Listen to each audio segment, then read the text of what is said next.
inteligente acerca de la situación. Para ello, hoy nos acompaña Mercedes Malavé, comunicadora social, doctora en comunicación social institucional, profesora en la Universidad Monte Ávila, miembro del Instituto de Políticas Públicas, IFEDEP, promotora nacional del nuevo movimiento Cambio en Paz. Bienvenida, Mercedes, muy grato tenerte por acá. Hola, Oscar, muy contenta de estar en tu prestigioso programa, a la orden. Oye, recientemente se hizo público un documento, un informe de inteligencia, de los tantos que se producen en Estados Unidos, pero este informe de inteligencia en particular pronostica un nuevo triunfo del presidente Maduro en las próximas elecciones presidenciales. Explica la reelección de Nicolás Maduro como consecuencia del control que ejerce el chavismo sobre las instituciones y particularmente sobre las instituciones electorales. En mi opinión, resulta muy simple el diagnóstico, el análisis, pero ¿qué crees tú?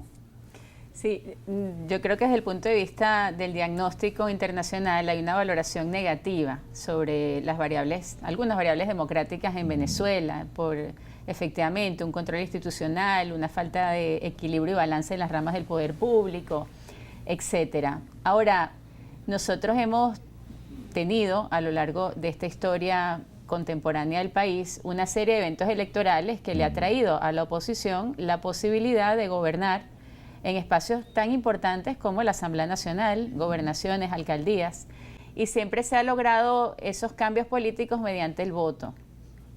No basta la participación electoral, luego la gente espera una gestión acorde a las expectativas pues, que los candidatos y las candidatas ofrecen a la hora de presentarse como alternativas al chavismo o al poder del chavismo.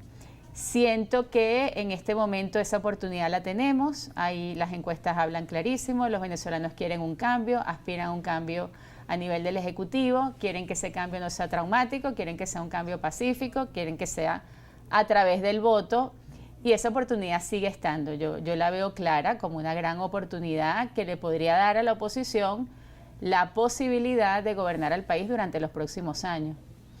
Ahora, el diagnóstico desde las condiciones formales puede no ser alentador, pero desde el punto de vista de la organización, de la voluntad del ciudadano, del deseo de participar, yo sí creo que existe una gran oportunidad de producir un cambio político. ¿Tú crees que la oposición está preparada para ese cambio o para asumir la dirección de ese cambio? Te lo digo porque hoy apenas el 9% de los venezolanos simpatiza con algún partido de oposición. 9%, su más bajo nivel histórico. La mayoría de sus dirigentes, los más visibles, los más importantes, obtienen rechazo de la opinión pública de más del 80%. Estoy hablando de Guaidó, Capriles, Henry Ramos y tantos otros. Durante 25 años no hemos visto una propuesta, una oferta de futuro, una consigna que se vincule afectivamente con los venezolanos. No hay presencia en las calles, en los movimientos sociales. Yo creo que la oposición hoy no lidera ni una junta de vecinos en algún sitio del país. O sea, está ausente, la oposición está ausente de las calles y de la mente de la gente. Buena parte de sus triunfos, nosotros los explicamos por el descontento, por el voto castigo. La gente no ha votado por la oposición, sino ha votado en contra del gobierno bolivariano. En esas condiciones, ¿tú crees que la oposición pueda liderar, sabiendo que no se puede liderar una sociedad que no se siente y que no se entiende? Sí, yo creo que la oposición ha tenido siempre el enorme desafío de presentar una propuesta que vaya más allá de un líder, de un personalismo de partido o de un determinado protagonista de la esfera política. Esos liderazgos han sido coyunturales, han sido pasajeros, los hemos visto nacer, crecer, llegar a unos niveles de popularidad cercanos al 60% y luego caer, porque no ofrecen efectivamente una alternativa realista o una alternativa, un proyecto de país que verdaderamente enamore más allá del líder o más allá de las coyunturas. han sido propuestas efectistas, han sido propuestas maximalistas, que no han dado con una verdadera opción de cambio político mediante un progresivo arreglo de una serie de cosas que en el país hay que arreglar, institucionales, económicas, sociales, etcétera. Ahora, lo que sí ha sido permanente desde hace más de 10 años es el deseo de cambio. Yo siento que las personas se enamoran, o sea, le dan su voto de confianza a esos líderes, a esas alternativas que van surgiendo, porque el deseo de cambio es muy grande, ¿no? Creo que no se ha materializado por lo que hemos hablado, por esa falta de un proyecto más allá de una persona o de un partido. Creo que en este momento hay otra vez una esperanza puesta en María Corina Machado como la candidata ganadora de las primarias, pero igualmente, si ella no logra pasar los límites de lo que han sido los errores tradicionales, el personalismo, el todo nada, el tú o yo, pues volverá a pasar lo mismo que ha pasado en los últimos eventos que hemos vivido. Ahora, ¿qué va a permanecer? El deseo de cambio. Pero el deseo de cambio que permanece en los venezolanos ha ido progresivamente madurando. La gente ahora se ha vuelto mucho más pragmática. La gente se ha vuelto más realista. Los problemas son grandes, son importantes, están pasando los años. Tenemos una creciente población de la tercera edad en Venezuela, muchas veces sola. Y entonces siento que las personas están más orientadas a un voto consciente, a un cambio real, a un cambio que verdaderamente contribuya a la solución de sus problemas. ¿Y tú crees que ese deseo de cambio, o buena parte de ese de cambio, también está a favor de Nicolás Maduro? ¿En qué sentido? En que la gente, entiendo, puede querer un cambio, pero dentro del modelo. Pero me respondes una vez que regresemos a los comerciales. Muy bien. Ya venimos. ¿Qué sucede en el país? Tendencias del acontecer nacional en análisis situacional. ¿Qué sucede en el país? Tendencias del acontecer nacional en análisis situacional. Nos acompaña Mercedes Malavé, comunicadora social, doctora en comunicación social institucional, promotora nacional del nuevo movimiento Cambio en Paz. Te preguntaba por esos deseos de cambio, en qué medida ha evolucionado. Podemos estar hablando más que de un cambio radical, neurótico, en un cambio pero dentro del modelo para la mayoría de los venezolanos. Sí, yo creo que el deseo de cambio es producto de que el venezolano ha cambiado. Ha cambiado en su relación con el Estado, ha cambiado en su propia concepción del trabajo. La experiencia de tener familiares en otros países del mundo les ha ayudado a entender muchas cosas que antes quizás no entendíamos, producto de nuestro modelo rentista o de una cantidad de dinámicas que se dan en Venezuela y que en otros países no se han dado. Como el venezolano cambió, yo creo que el deseo de cambio ronda la totalidad de los venezolanos. Por lo tanto, muchos se familiarizan con o son adeptos al gobierno. Y de hecho uno ve que el chavismo en muchas cosas ha cambiado. Ahora, ¿qué hay de lado y lado? Pues unas resistencias al cambio muy grandes, es lo que conocemos como los radicalismos, los radicales, personas ancladas en un discurso del pasado, personas que no dan el paso hacia una serie de comprensiones políticas necesarias para que el país pueda cambiar. Hace falta cambiar los esquemas políticos, hace falta reencontrarnos, reconocernos, sabernos todos venezolanos, hace falta un gran esfuerzo de unión nacional más allá de los partidos, más allá de las ideologías, y esto por supuesto encuentra barreras que uno ve clarísimas, tanto en los sectores del chavismo como en los sectores de la oposición. Pero hemos avanzado, Oscar. Hace 6 años, en el 2018, uno hablaba de elecciones o del cambio pacífico electoral constitucional, de una negociación, y la gente te veía con cara de extrañeza, de traición. Hoy en día no. Los empresarios hoy no ven al chavismo como una amenaza, por ejemplo. Los empresarios, muchas alcaldías, sectores, urbanizaciones de Caracas muy opositoras, hoy en día entienden esto. Toleran más, ¿no? Toleran más, escuchan más, leen más, hacen eso que tú dijiste en tu introducción, analizan, no solamente leen y consumen información efectistas, sino que son capaces de ver más allá. Y este proceso es tan patente que uno como dirigente político en las calles, en las conversaciones familiares o en las reuniones políticas lo capta de una manera impresionante. Personas que no se acuerdan lo que decían hace 6 años. No se acuerdan de cómo pensaban y cómo han ido moviéndose hacia esta nueva visión política necesaria para que el cambio sea posible. ¿Cómo es esa nueva visión que tú ves que está emergiendo? Mira, siento que es una visión más local, más centrada en pedir responsabilidad al político o al gobernante más cercano. Creo que le están dando mucha importancia a la solución de temas municipales. Creo que es más participativa. Creo que han ido entendiendo mediante distintas realidades económicas que les ha tocado vivir, que tienen que por sus propios medios buscar las soluciones, no solo las soluciones económicas, sino también las soluciones colectivas, el problema del agua, el problema del condominio, el problema del edificio, el problema de la comunidad, el problema de la plaza abandonada, que si sigue así va a ser un antro de delincuentes. Lo micro, sí. Entonces pasan cosas como lo que uno escuchaba antes de Japón y de otros países donde la gente se organizaba y arreglaba un poste, arreglaba una plaza. Eso siento que está pasando. A veces tú le preguntas a las personas, qué bonita está la escuela. ¿Quién la mantiene? Nosotros mismos. Y sembramos aquí y pintamos allá, y hicimos una colecta. Y entonces ese apoderarse un poco, empoderarse para mejorar lo público es un gran avance en el venezolano, que no estábamos acostumbrados a estas dinámicas que son lo que ocurre en los países que entienden que lo público también forma parte de mi responsabilidad. ¿Y eso no podría ser considerado como un logro de la revolución bolivariana? Ese cambio de conciencia, ese cambio de actitud en la relación con el Estado, en la relación con los otros sectores. Claro, uno hubiese querido que fuera menos traumática. Hace 25 años los pobres se quejaban por el desprecio de las clases medias y las élites.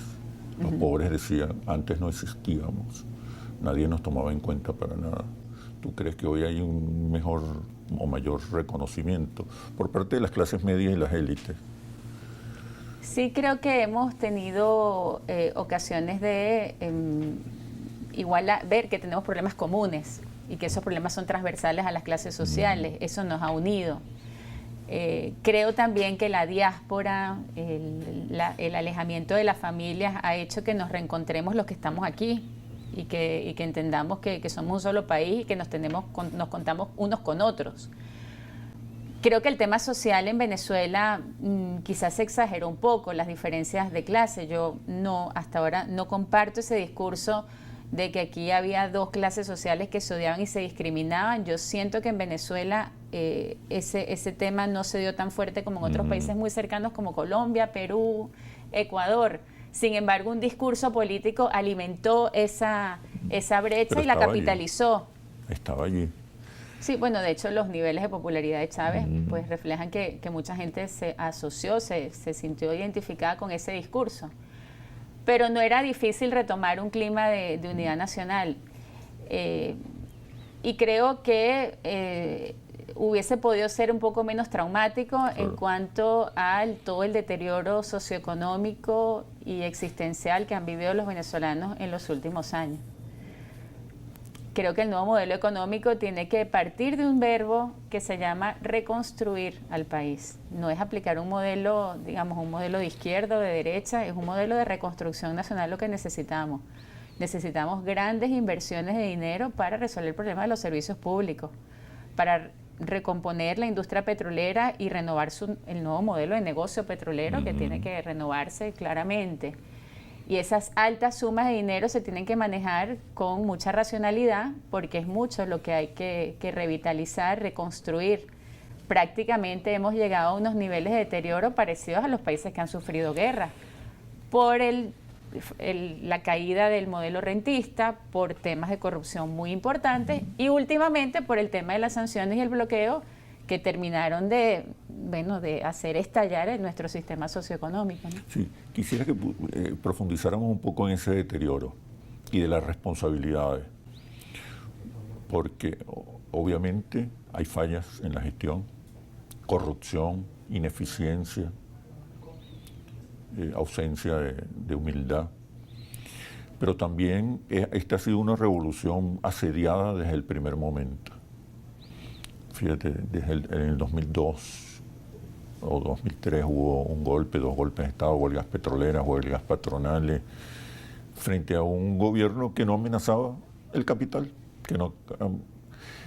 Creo incluso que a Chávez se le cuestionaba, se le adversaba, las élites y las clases medias le adversaban más por ser un negro, pata en el suelo, pobretón, campesino y además soldado, que por sus ideas revolucionarias. ¿Qué crees tú?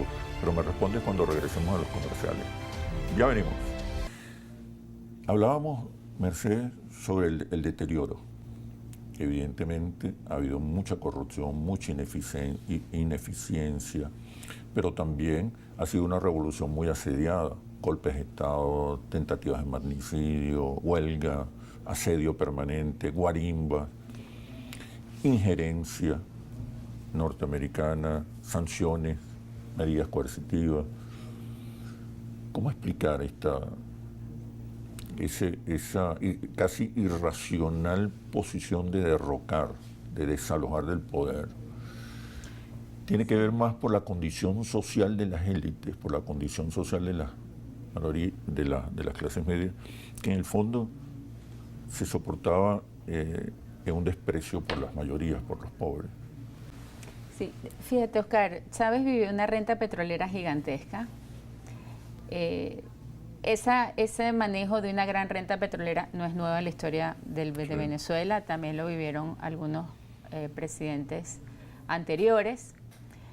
Y lo manejaron parecido como lo manejó Chávez, como una ocasión para proponerle al país grandes misiones, grandes planes sociales, algunos de ellos, o muchos de ellos, o la totalidad de ellos, sin examinar, y después, y cuando la renta pase, y si caen los precios, es un error recurrente, no es un error de Chávez.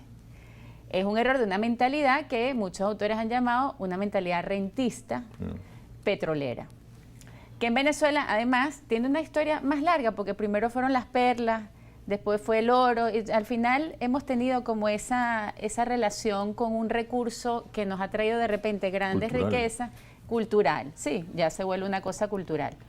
Ahora, si tú a eso le sumas un discurso antiimperialista, con unas pretensiones de quedarse eternamente en el poder como revolución, porque somos la revolución que se tiene que quedar, porque nosotros somos los verdaderos y únicos representantes de los venezolanos que padecen, de la gran mayoría de los venezolanos, y tú manejas la renta para alimentar ese discurso, pues claramente en un momento determinado, cuando ese discurso ya no le conviene, o ya crea unas tensiones muy grandes y se convierte en lo que los norteamericanos llaman una amenaza inusual, pues empezaron a llegar las sanciones.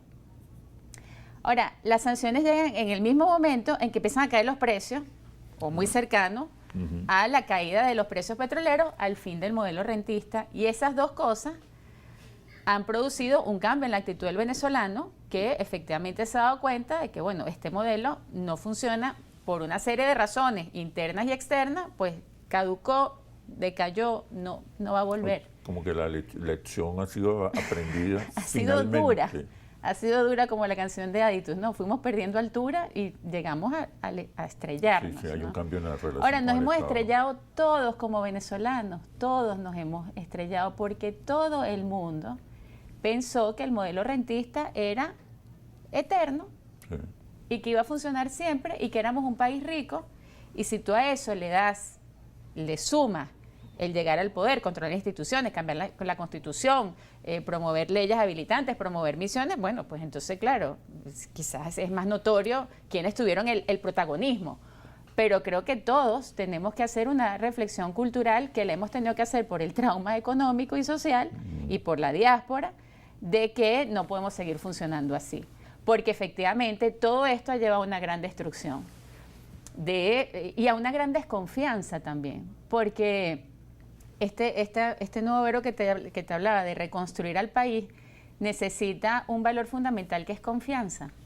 Sin confianza no hay reconstrucción. Puede haber muchos capitales, puede haber, digamos, de préstamos o de banca multilateral, no sé, pero la verdadera inversión es la privada, es la del trabajo, la de los los que van a apostar por este país, y para eso tienen que confiar. Pero el chavismo ha cambiado, está promoviendo un modelo económico más abierto, mixto, con diferentes formas de propiedad, un rol importante del Estado, pero todavía un rol mucho más importante para el sector privado. Está solicitando, rogando por capitales para invertir.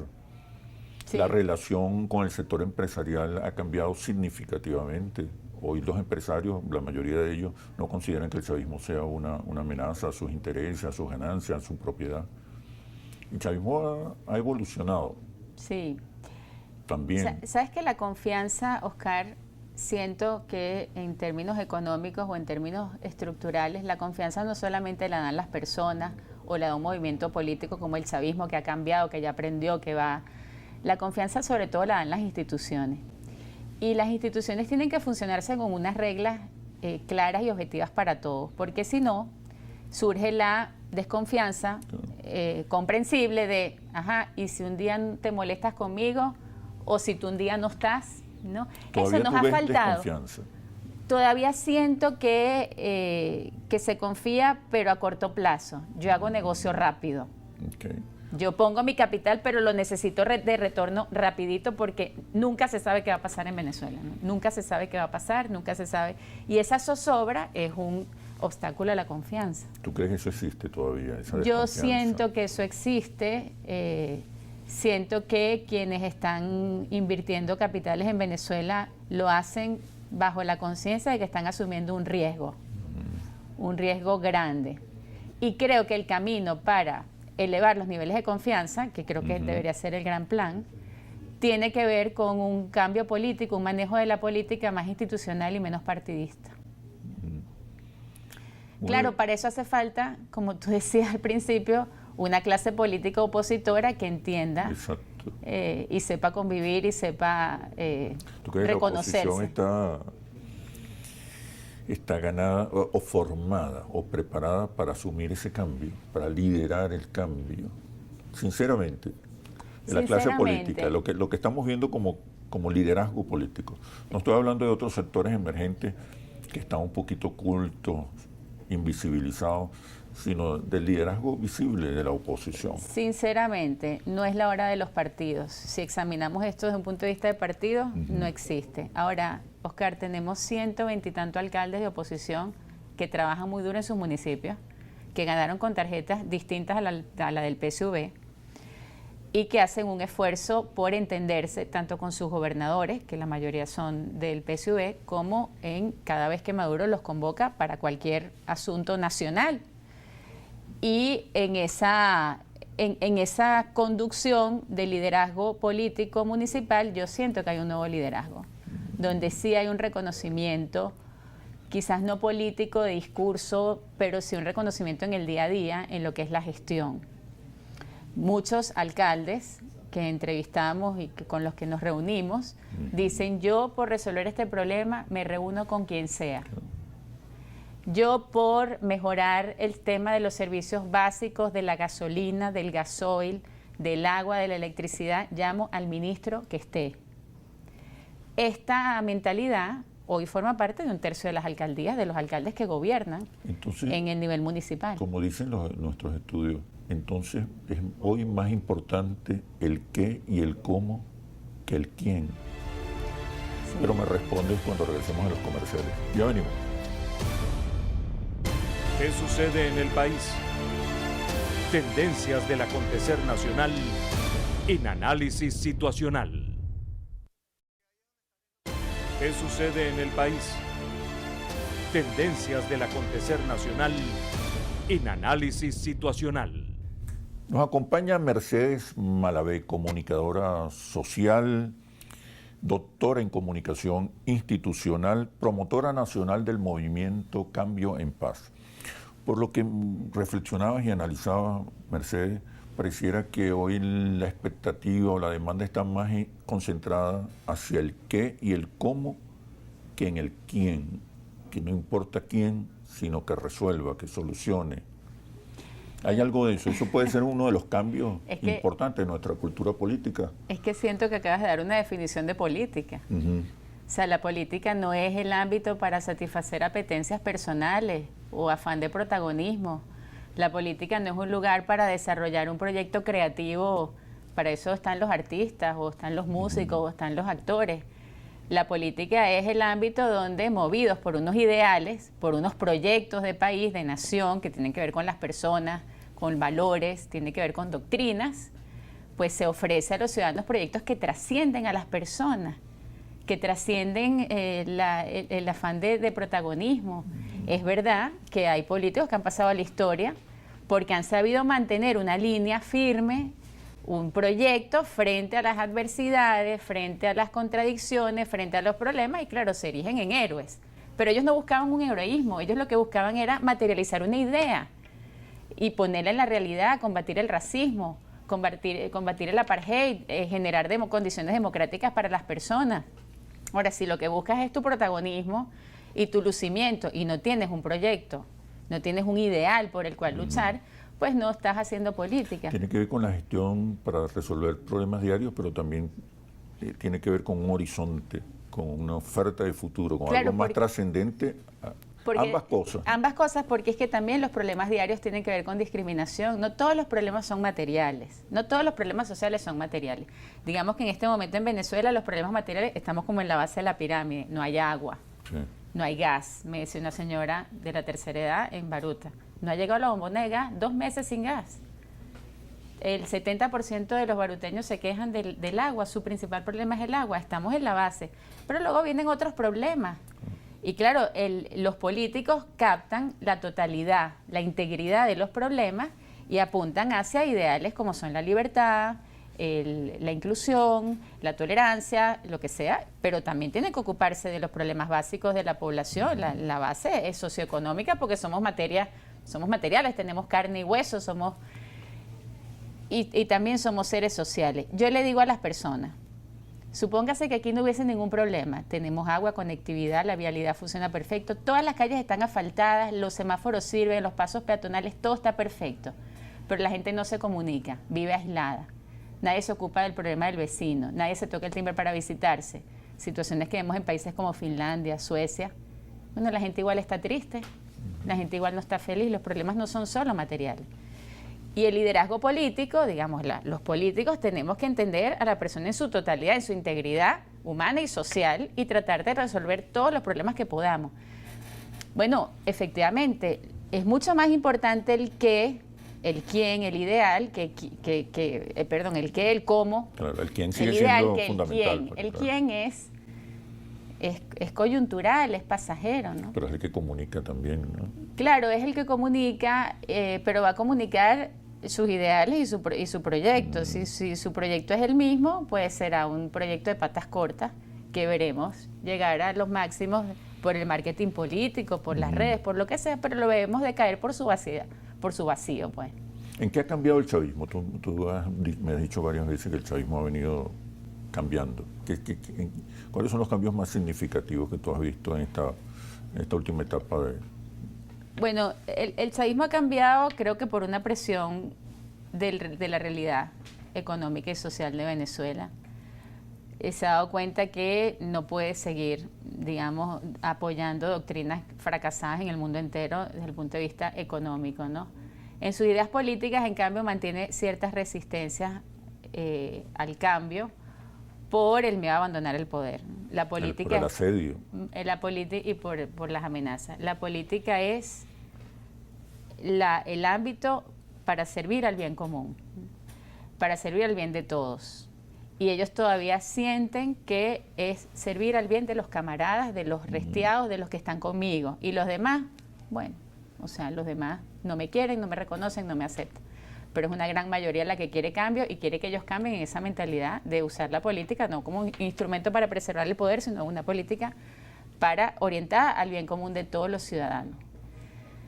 Creo que en las ideas económicas ya han entendido el libre mercado, la libre competencia, la libre iniciativa, etcétera, y quizás lo plasman en algunos documentos como la ley antibloqueo o la ley de zonas económicas especiales, pero todavía quieren mantener un control sobre las personas, sobre las comunidades, que no les permite desarrollar este esquema con todas las exigencias que ese esquema exige. Entonces surgen grandes contradicciones internas que no permiten avanzar. Creo que tiene que replantearse su manejo, su relación con el poder y hacerlo de una manera más institucional y democrática. En eso siento que no han cambiado. Más bien hemos visto en los últimos meses tendencias más bien en sentido contrario a esta necesidad de democratización del chavismo, que yo siento que es una tarea que tienen pendiente. ¿En qué tiene que cambiar la oposición? Tienen que pensar más en el que país. Yo creo que es un reto todavía pendiente, una tarea pendiente. Sí. ¿En qué tiene que cambiar la oposición para convertirse en una alternativa real y no en el resultado del descontento? Siento que hay que pensar más en el país y menos en ambiciones personales o de grupo. Creo que tienen que hacer una reflexión también sobre el chavismo como realidad política en Venezuela, política, social, cultural. Creo que tienen que hacer un esfuerzo de reconciliación, de reconciliar al país, de unirlo. La oposición sufre del cáncer de la división. Se dividen, ¿no? Y hace falta que hagan un esfuerzo de unión nacional, o sea, de una unión que trasciende los partidos o la coyuntura electoral. No es una unión para ganar las elecciones, es una unión para ¿Será que no saben qué los puede unir? país. ¿Será que todavía no descubren qué los puede unir? Porque no hay respuestas, Quizás, no hay planteamientos, no hay bandera. Sí, quizás es un tema de ideales. O de dificultad para entender. Este liderazgo, ¿tú no crees? Este liderazgo, el tradicional, me refiero. No me refiero a los liderazgos emergentes, que son más conscientes. Pero ese liderazgo tradicional que tiene mucho peso todavía, por lo menos tiene reconocimiento internacional, tiene un problema de capacidad para entender, de bloqueo. Sabes que en el mundo la democracia está en declive, en decadencia, hay grandes polarizaciones, hay discursos extremistas, o tú o yo, o todo o nada, váyanse todos, que vengo yo. Y Venezuela, ese discurso que de alguna manera lo vivimos con la polarización tan fuerte que hubo en los últimos años, nos toca ahora elaborar un nuevo discurso político democrático que le sirva a Venezuela y también sea ejemplo para el resto del mundo, porque el mundo se está polarizando otra vez, se está polarizando mucho con discursos exagerados que le hacen daño a la democracia. No hemos dado con esos nuevos ideales democráticos. No hemos dado con esos nuevos ideales que van mucho más allá del bipartidismo, de la alternancia en el poder, de tú me entregas, yo te entrego, tú me entregas, yo te entrego. Es una cosa mucho más compleja, tiene que ver con identidades, con nuevas demandas de la sociedad, con nuevas formas de comunicarse. Tiene que ver con una serie de intereses que tenemos que orientar por un cauce democrático y siento que todavía no hemos descubierto cuáles son esos nuevos valores que deben sostener un sistema democrático. Yo creo que uno de ellos es el pluralismo, entender que estamos en una sociedad diversa, que no vamos a volver a la época de los grandes partidos, que ahora los intereses son mucho más concretos y que hay que saber... Y son mucho más dinámicos y hay que saber orientar todo eso hacia un mismo proyecto de nación, de aprender a convivir. Todo eso que comentas tiene que ver con el movimiento Cambio en Paz. Háblame del movimiento con base a esa reflexión, pero una vez que regresemos a los comerciales, doctora en comunicación social institucional, promotora nacional del movimiento Cambio en Paz. Mercedes, hacías unas reflexiones y te referías a los cambios, no solamente en el chavismo, en la oposición, a los cambios profundos que está viviendo el planeta acerca de la democracia, el rol del Estado, de los ciudadanos, donde el centro no es hoy lo ideológico, ¿no? O no es solamente lo ideológico. Ahora, tú estás promoviendo hoy la construcción de un amplio movimiento que se llama Cambio en Paz. ¿Qué nos trae Cambio en Paz? ¿Qué ofrece Cambio en Paz? ¿Cuál es la visión de país y de sociedad de Cambio en Paz? Muy bien. Bueno, lo primero, Oscar, es que llevo mucho tiempo sin militar en partidos como tal. Luego de la última experiencia en COPEI, hace ya unos 7 años, nos dimos cuenta que en el país había que impulsar un gran movimiento o grandes movimientos democráticos, inclusivos, plurales, sin la verticalidad de un partido, tratando de aproximarnos a movimientos sociales, a organizaciones sociales y ofrecerles un paraguas, algo donde se pudieran integrar todos bajo unas premisas fundamentales. La primera es la democracia, ¿no? Todo lo que tenga que ver con inclusión, aceptación de la pluralidad, de la diversidad de sociedad que somos y que está haciendo el mundo, es parte de lo que Cambio en Paz quiere promover. No es hora de la confrontación, no es hora de afianzar mi identidad por medio del combate hacia el otro o de la negación a existir del otro. Es hora de reconocernos todos como venezolanos, ¿no? El segundo punto en el que hemos insistido mucho últimamente es el tema de la Constitución. Tenemos que volver a la Constitución. Tenemos una muy buena Constitución, con unos derechos humanos, sociales, económicos garantizados. Se hizo una gran reflexión para incluir en esa Constitución una cantidad de cosas, bueno, muy vanguardistas, pero no se cumplen, después no se ejecutan, se viola con facilidad. Entonces, para nosotros es muy importante el tema de cumplir y hacer cumplir la Constitución. Para eso hacen falta instituciones sólidas, hace falta un gran esfuerzo de voluntad política, porque el sistema jurídico, el sistema constitucional se sostiene sobre voluntades humanas que tienen que empeñarse en cumplir eso más allá de su propio interés o conveniencia. Y luego, mira, otro tema que en Cambio en Paz promueve, y esto ha sido muy por los fundadores, los promotores nacionales, que han sido sobre todo el alcalde de Latillo, Elías Sayé, el alcalde de Los Sales, José Fernández, es volver a lo local. Toda política es local y todo cambio nacional que propongamos no puede ir en detrimento de los espacios locales, de la calidad de vida de la gente, del bienestar de las personas. Y este tema de la municipalización, de recuperar espacios democráticos de abajo hacia arriba, es otra de las cosas que nos mueven a trabajar por este movimiento, ¿no? Esos cambios, cuando son verdaderos, cuando son orgánicos, como dicen hoy en día, no son traumáticos, porque van respondiendo a las demandas de la gente y se van, bueno, con humildad y liderazgo político, va aceptando cuál es su nuevo rol, digamos, frente a un ciudadano mucho más autónomo, que desea participar y que tiene muchas posibilidades de resolver los problemas más allá de lo que los políticos o los gobernantes le puedan resolver, ¿no? Temas como la igualdad, la justicia, el reconocimiento, el protagonismo popular, sí, ¿cómo los abordan? Nosotros hemos hablado de esta democracia participativa, donde el protagonista es el ciudadano, que debe asumir espacios locales de participación en los asuntos económicos y en los asuntos sociales y en los asuntos que tienen que ver con la inclusión, en los asuntos viales. El otro día me decía la Asociación de Vecinos de Manzanares, yo les decía, ustedes tienen fama de ser una asociación de vecinos muy organizada y muy participativa y que hacen actividades muy buenas. Y me dijeron, ¿tú sabes cómo empezamos? Empezamos contratando un autobús para hacer traslados, porque los medios públicos llegaban hasta un punto y la gente caminaba largas subidas para llegar a sus casas y eran personas a veces con bolsas de mercado, y conseguimos una unidad que hacía esos traslados, y eso se fue complejizando, y así nos dimos cuenta que la solución éramos nosotros, que nosotros éramos los que teníamos que traer las soluciones a la urbanización. Y eso nos ha dado unas luces en cuanto a cuál es nuestro papel en esta urbanización, que siempre hemos tenido pues ideas nuevas, y ahora tenemos un mercado de emprendedores y bueno, y así van dinamizando la vida de la urbanización y la gente, bueno, vive mucho mejor, ¿no?